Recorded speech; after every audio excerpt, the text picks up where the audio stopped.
Tell me something about the beginning of Talking Drupal. So, how do you remember it? Ooh, the beginning. That was a long time ago. Yeah. Yeah, I mean, the way I seem to remember it is that Stephen, Nick, and I think we were doing a web development book club of some sort, and we were in a book club with a bunch of different people, and that's kind of how I think we all got to know each other. And then one day, Stephen said, "Hey, I'm thinking about doing a podcast. Would you be interested in like being a host on it or being part of it?" And I said, yeah, I would be interested, sure, why not? And here we are 12 plus years later, recording 500, our 500th episode. Mm-hmm. And yeah, I mean, I literally take no credit for the idea of Talking Drupal. I will take a small amount of credit for its success, in the fact that I do schedule guests, and I do provide my insights from time to time. But yeah, it kind of it's one of those things that I think over time has grown, by the community being involved, really. Great. So, do you remember how the name came about for the podcast?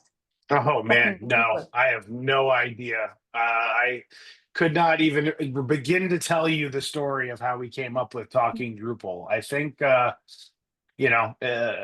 maybe we discussed it, maybe we didn't. I don't really remember. It's funny because none of you remember. I spoke with Stephen, I spoke with Nick. None of you remember how the name came about. Yeah, I I mean, I think think it's we pretty probably obvious with the name, like you're going to talk about Drupal.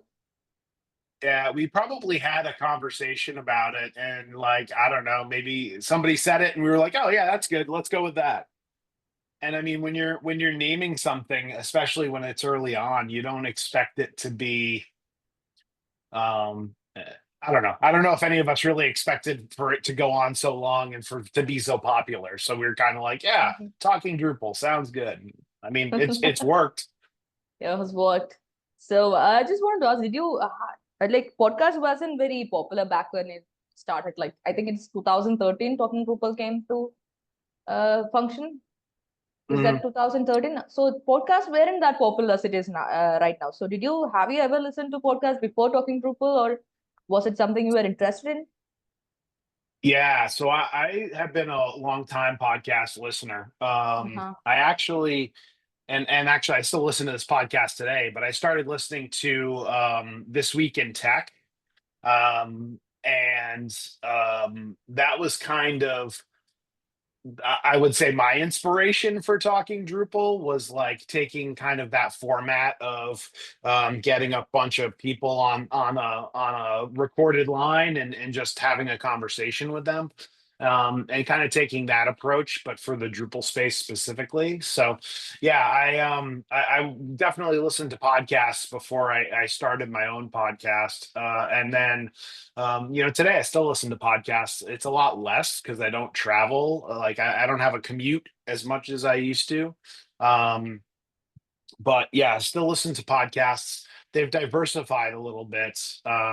So not just listening to the tech podcasts, but yeah, definitely a big fan of podcasts. Okay. Just wanted to ask, like, now Drupal is a very solid community. You have around 1 million members. So, yes, have you ever thought of expanding the podcast to a bit more like maybe open source or something of that sort? Where that any was there any time as thought expanding the podcast? So I don't think we've ever had a formal thought about like going into other communities Mm-hmm. or expanding it to just generally open source. But when I schedule shows, um, I do try to get off the Drupal island as much as possible, right? So if there's a topic that is interesting, that's not Mm-hmm. necessarily Drupal focused. Mm-hmm. Um, I will try to schedule that. I will say that, like, I think one of our last shows was, AI in EDU, right? So that doesn't necessarily have to do directly with Drupal. We had Mike Miles on that show, who is obviously head of Drupal for MIT Sloan. Mm-hmm. But we also had Brian on the show, who um, has been at a couple of Drupal events, but I don't know that his organization is using Drupal regularly. You know, they are using AI regularly though, so makes him a subject matter expert. You know, I think that's just one example of us kind of like branching off and getting off the island. We've had a couple of backdrop, shows, which I mean, Backdrop is kind of related to Drupal, but you know, we definitely try to branch outside of or off the island, as I like to say, as much as we can, just because, you know, I think there are things that are related or could be related to Drupal that Drupal folks need to be aware of. So, you know, whenever I hear something or I see something that's you know, I think is worth other people knowing about, then I kind of bring in those subject matter experts to have a show on. Great. Okay. So, 12 years. Ever imagined it will come on for 12 years talking Drupal? No, I kind of was like, all right, if we get through like 10 episodes, we'll be doing all right, right? And then we got to 100, and I was like, oh, all right, well, you know, we're doing pretty good. And then we got to 200, and you know, it's just kind of been like, I don't want to say automatic, but you know, it's been well supported by the community, and I honestly think that has a lot to do with its success. Um, Even like our 500th episode, you know, where we're bringing in the community to have a conversation on our show, and you know, there are so many people that have reached out and been like, "Oh yeah, I'd love to come on. I'd love to talk." So like you know, we're facilitators of this podcast, but it's really a community effort that, you know, the community provides the content, the community provides the subject matter experts. We just really facilitate everybody getting together, and we record it and produce it and put it out. So yeah, no, I don't I never thought when we started this thing that we'd be at 500 episodes, you know, 13 plus years later. Okay, great. So you mentioned that you are the one taking care of topics and bringing in guests to the show. So how do you decide on Mhm. the topics? And is there any particular format you follow? Is there any metrics for this Um, system? No, there is no method to my madness. I think the way that I typically go about it is going to Drupal events. So going to Mm-hmm. DrupalCon, going to Drupal camps, local meetups. If I hear a talk or I see a topic that I think is interesting, I'll work to try to get somebody on to talk about that, or to talk about their presentation at a camp or a con. And then it's really just kind of paying attention to what's going on in the Drupal community. Also listening to other podcasts. You know, I listen to the Lullabot podcast from time to time, and you know, if they have an idea or a topic, and I'm like, oh, that's an interesting topic, but I had these other questions. I'll try to schedule a show around that. You know, a month or so in the future, as not to kind of follow too closely, but yeah, I mean, I think the way that I typically schedule is based on kind of what's going on in the community, what's going on in the industry, and things I've seen that I think are interesting, and the, you know, the wider community should know about, as well as, you know, features, functionality, modules, different initiatives. All of that stuff kind of factors into how we build out our schedule. Okay, good.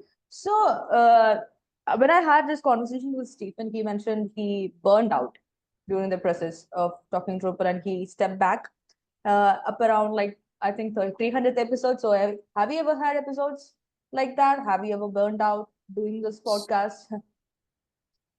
I I don't think it's any surprise to our listeners that the bane of my existence is show notes. So scheduling shows, talking to guests, getting people on the show, that stuff is all easy. I enjoy doing it. But when it comes to show notes every week, I struggle. I struggle greatly. Um, I would say that burnout, I think is a little bit relative, right? For me, I've had days where I'm like, I don't know how we're going to do this today. Like, there's a lot of stuff going on, but I just kind of, I guess I'm kind of stubborn in the fact that I'm like, oh no, we'll just figure it out. We'll make it work.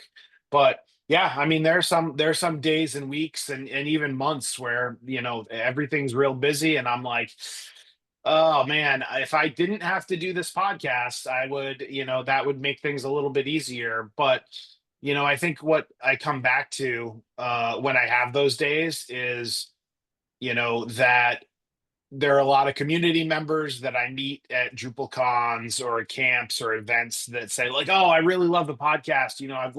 I've listened all the way from episode 1 to episode 300." And people really have gravitated towards it, have really found value in it. So, I feel like it's important to keep providing that service and that resource to the community. So, I kind of use that as motivation to kind of push me through those times where I'm like, I really could stand not to do this. But all in all, I mean, I think I also enjoy talking to people. So, like, getting on the podcast and having a conversation like we're having right now is one of those things um, uh, that I do really enjoy. So, I think that probably helps a little bit too. Okay, so do people recognize you by your voice when you go to these events?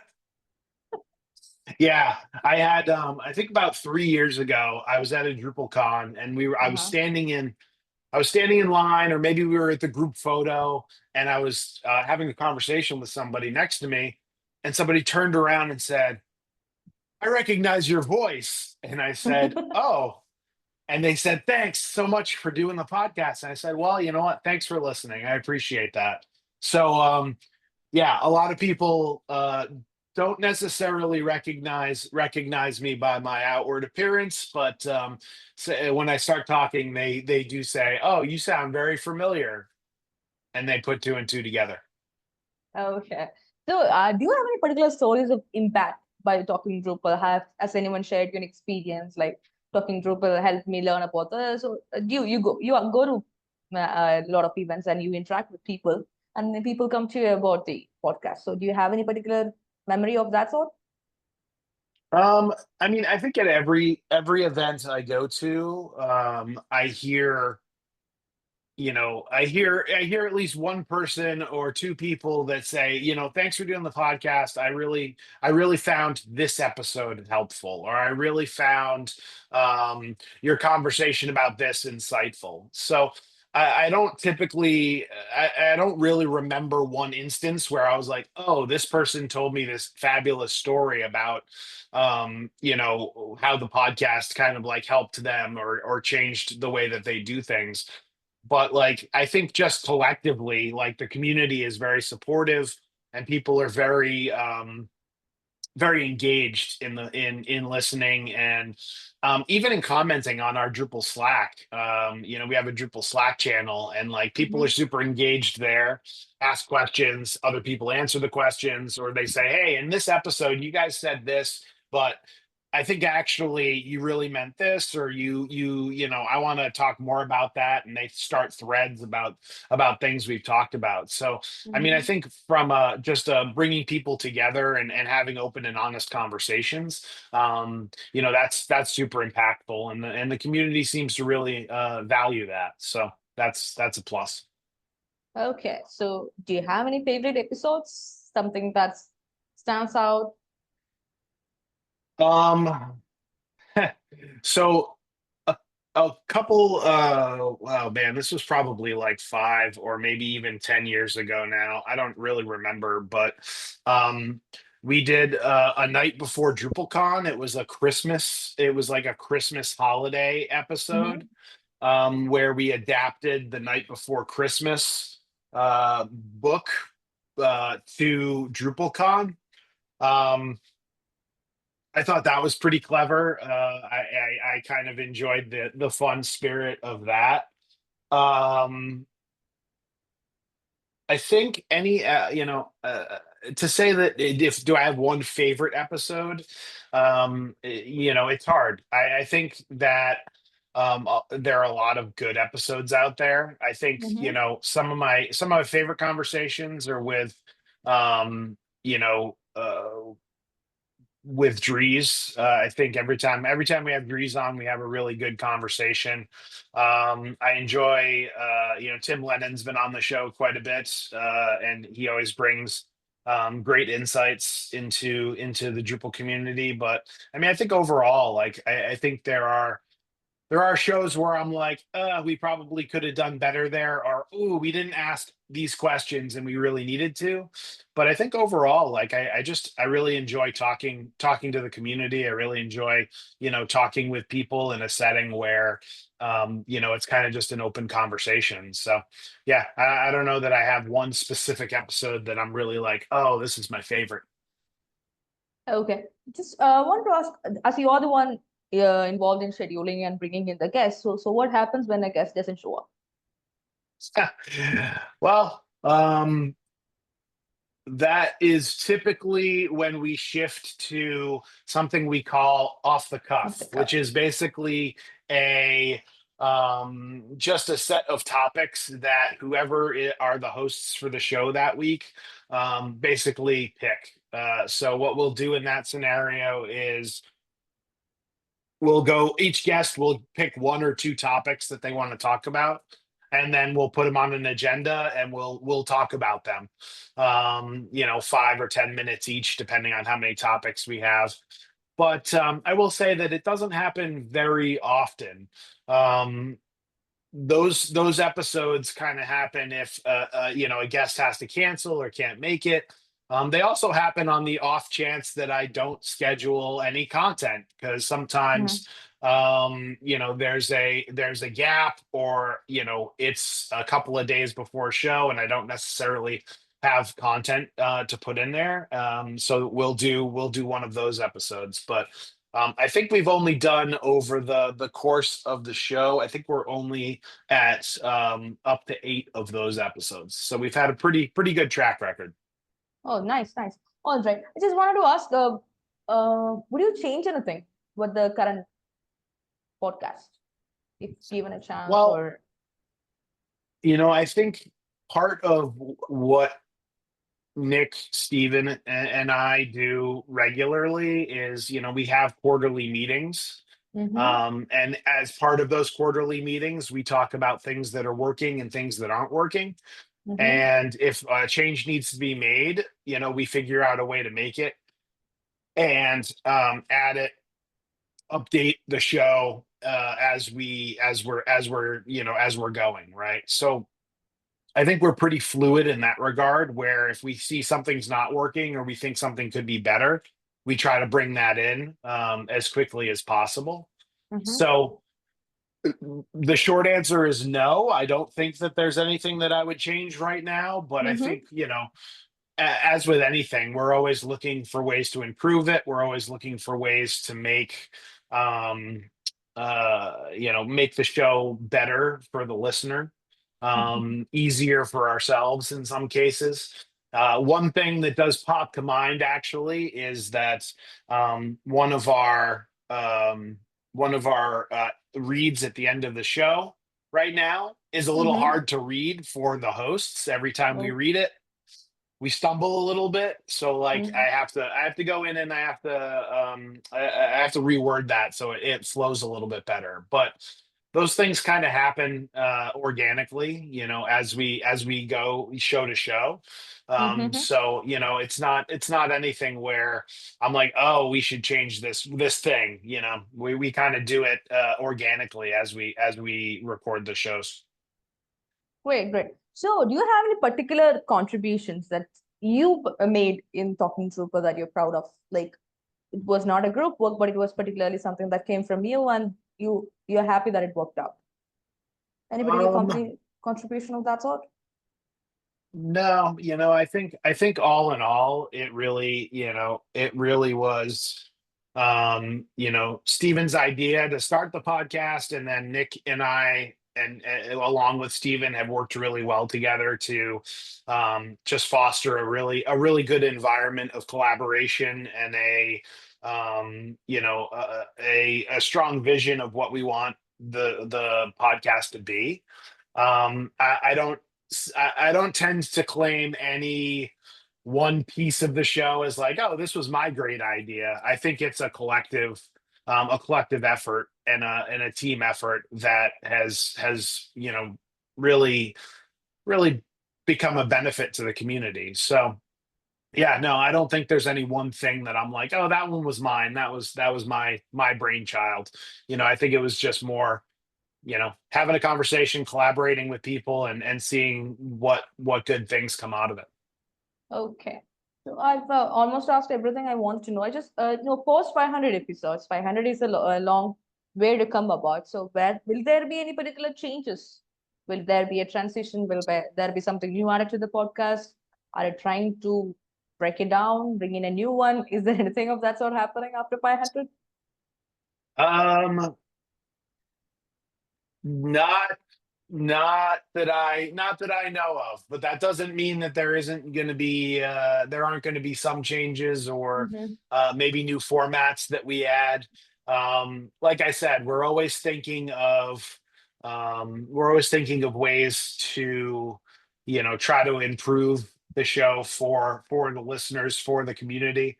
We're always trying to think of new ways to engage with our listeners in the community. So I would say that we'll work to keep doing that as best we can, but no immediate changes that I see right this second.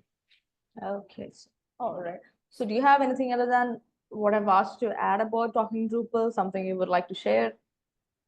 Like, how about the journey? Um, I would like to share a thank you to the community. Mm-hmm. As I said, a couple of times as we've been talking today, you know, this doesn't happen without the community's involvement.